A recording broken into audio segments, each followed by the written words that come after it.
Welcome to Quick Rip. Big B here with you. Hope you're doing well out there, fight fans. Hey, we had the return of the XFC.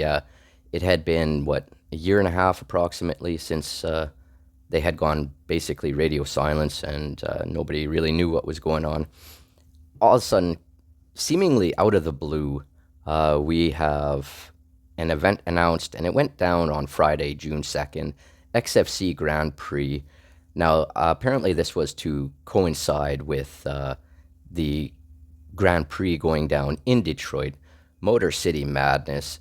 So it was an interesting night. I mean, they had bouts that were canceled prior, bouts that were canceled during, and we'll get into that right away here.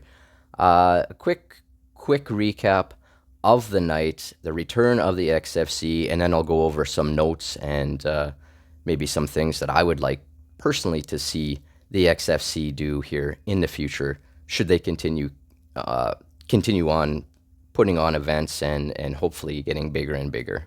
So to open up the night at XFC Grand Prix, we had a heavyweight bout between Matt Legault, who was 3-6 going into this one. He was taking on the debuting John Lopez, and this one did not fucking last long, as promised.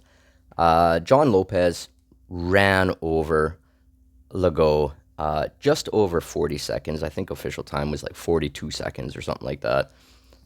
Absolutely impressive debut from Lopez. I'm personally looking forward to seeing him again, and I hope it's very soon. And to be quite honest, I hope we see, as awesome as that knockout was, as awesome as the debut was, it kind of reminded me of a Ben Rothwell in bare knuckle kind of deal, where it was awesome, it was quick, it was violent, but we just didn't get to see very much of John Lopez's game, right? So I'm hoping in the next one it at least goes a round or two, and we get to see maybe the full package from John Lopez.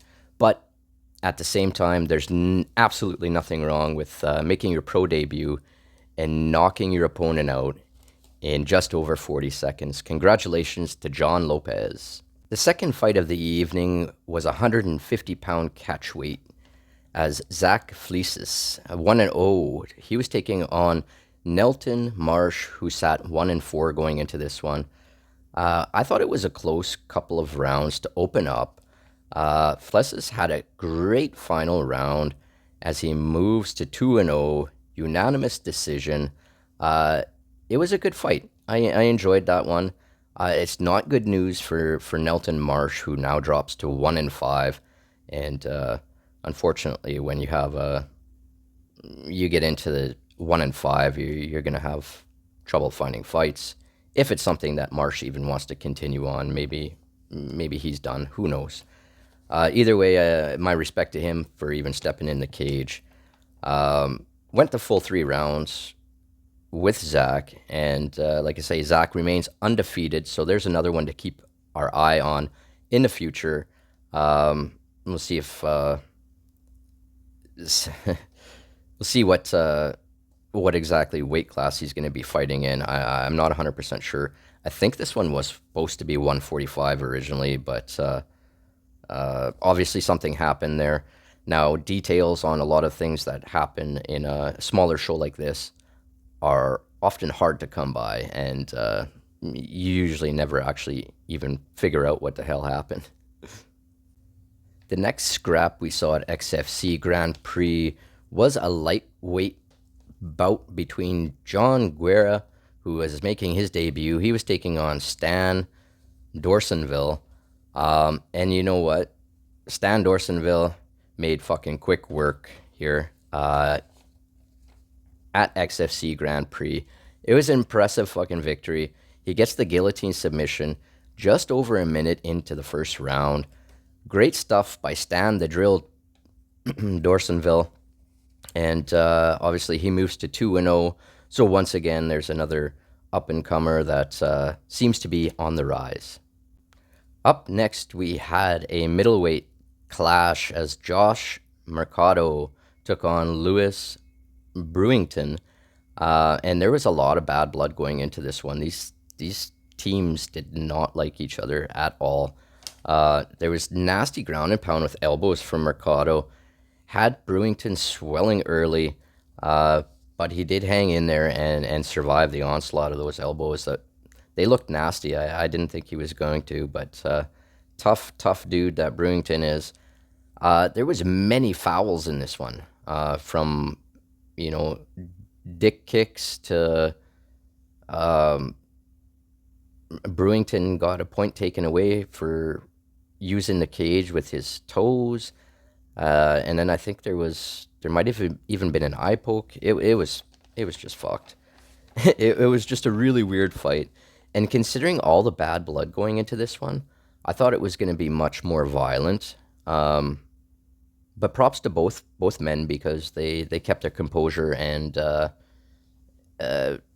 kept it professional. I guess you could say didn't let the emotions get the better of them. In the end, Josh Mercado takes the unanimous decision, moves to 2-0, so another undefeated one that moving to 2-0 there. After the fight, there was a little bit of chaos. The cops had to enter the cage, and security, the police. I don't know what was going on. I mean, the fight was over. You guys had 15 minutes to settle it. Um, but it more so seemed like it was the corners. So I don't know. I would like to get a backstory there. Maybe I'll try and do a deep dive into that and see what the backstory is there exactly because those teams absolutely fucking hate each other. Um, Makes for good TV, but at the same time, I mean, when you have to have police enter the cage to separate your cornermen and shit like that, that's getting a little bit ridiculous. Uh, Either way, Mercado 2-0. There's another one. Keep an eye on him because you know what? He does look good. There's definitely some work that needs to be done, but there's no doubt. I have no doubt that he can get that fucking work in and only improve from here.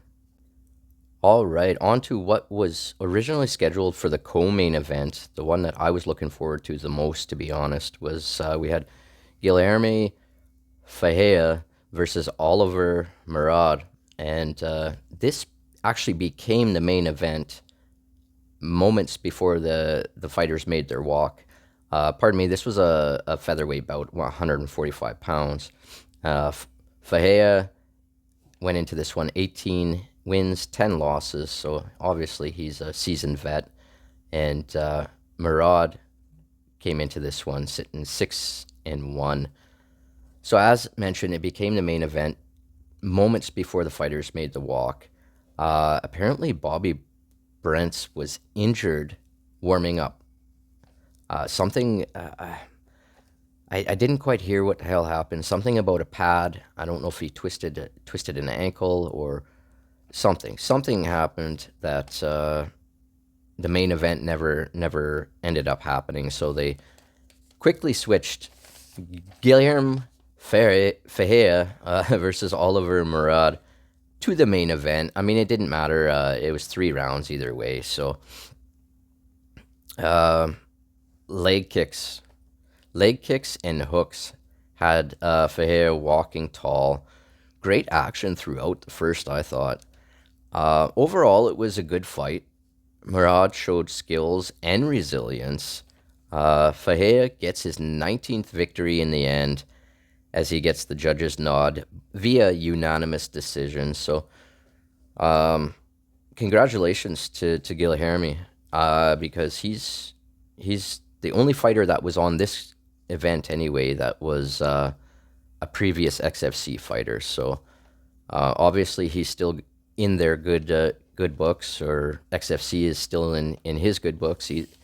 Either way, it's good to see that they at least have one of their veterans that's still on their roster.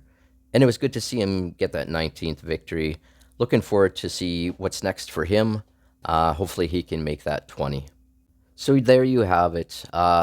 Due to fights being canceled and the main event being canceled last minute, the event was notched down to only 5 fights. But as I said, it was still good to see the XFC back, and hopefully, well, they're saying August now.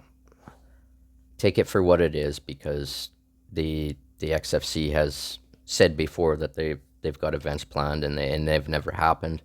Um, as of now, though, they're saying August in Nashville, I believe it is, which is a weird place for them, but I don't know. I'm interested to see what they have going on here. A couple of notes from XFC Grand Prix. It's no longer a hexagon. In fact, it was a 30-foot circle cage. So I don't know what happened to the hexagon. Maybe it's gone. I have no idea. Not that it really matters in the end. I mean, I think a cage is a cage, really. Um, this card had a ton of Florida talent. A ton of Florida talent, yet it took place in Detroit. So I'm starting to think that that Florida move for the XFC has taken place, and they're trying to showcase the local talent there in Florida, which is not a bad thing at all. Kind of shitty for Michigan, because Michigan's got a lot of good talent too, though. A couple things I would like to see. I would like to see them go back to entertainment. I mean, when I first started watching the XFC, it was XFC International, when they had their shows going down in Brazil, and those shows were so much fucking fun to watch. I could only imagine what a blast it would be to be there live. But just watching on the internet, I mean, they didn't even have English commentary when I started watching those, and it didn't matter. I was entertained by the fights. Bring back the fucking blimps in between the fights.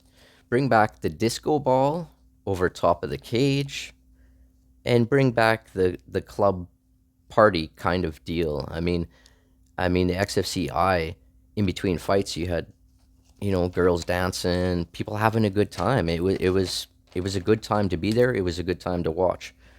Please, XFC, bring back the entertainment factor, because anybody can put on, well, not anybody, but now we have so many fucking promotions that follow this cookie cutter deal of how the UFC basically is run. And I get it. I mean, you want to follow somebody that's successful, but at the same time, let's go back to originality, and we can still put on fantastic fucking fights and serious fights, but still have a good time.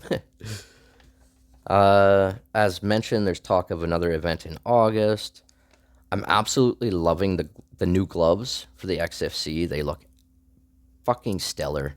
It's hard to explain, but the red gloves kind of have like a red stripe coming up through here, and the blue is blue. It's very minor, but they look so sharp. I don't know if I can get a decent picture of one. If I can, I'll put it up. Overall, it was a decent night, and as I mentioned before, I hope they can continue to build the brand back up, and slowly gain the trust of not only fighters, but fans as well, right? So that's it. That's my XFC Grand Prix results and recap. I hope you enjoyed it, and if you did, be sure to give me a thumbs up. Also, subscribe, ring the bell, all the YouTube jazz. Anyway, till next time, everybody, take care and peace. I think the truth from below.